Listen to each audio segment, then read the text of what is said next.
तर ठाकरे बंधूंची राजकीय युती झाल्यास मनसे महाविकास आघाडीत सहभागी होणार का याबाबत सध्या जोरदार चर्चा सुरू आहे। त्यामध्ये आता संजय राऊतांनी सूचक विधान करत मनसेच्या एंट्रीचे संकेत दिलेत। राज ठाकरेंचे महाविकास आघाडीच्या नेत्यांशी उत्तम संबंध असल्याचं राऊतांनी म्हटलंय। तर महाविकास आघाडीच्या नेत्यांनी देखील याबाबत सावध प्रतिक्रिया दिल्याने आगामी निवडणुकीत मनसेच्या महाविकास आघाडीतल्या एंट्रीची शक्यता वर्तवली जाते।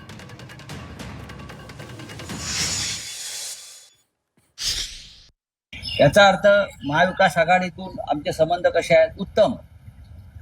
शिवसेनेचे महाविकास आघाडीशी उत्तम संबंध आहेत आणि महाविकास आघाडीच्या नेत्यांशी राज ठाकरे यांचे उत्तम संबंध आहेत। हे महाराष्ट्राचं राजकारण आम्ही या पद्धतीने करतोय। भाजपच्या द्वेषपूर्ण पद्धतीने आम्ही राजकारण कधीच करणार नाही आणि राज ठाकरे करत नाही।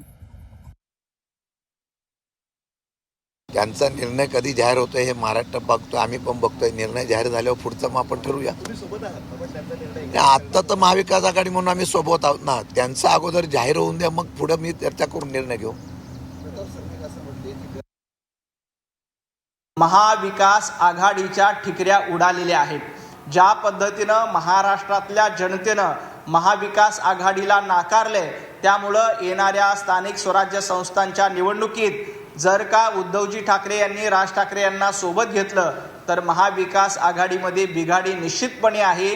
तुम्ही काही लोकांच्या दाढ्या कुरवळण्याचा प्रयत्न केला तर राज ठाकरे देखील तुमच्यासोबत येणार नाहीत।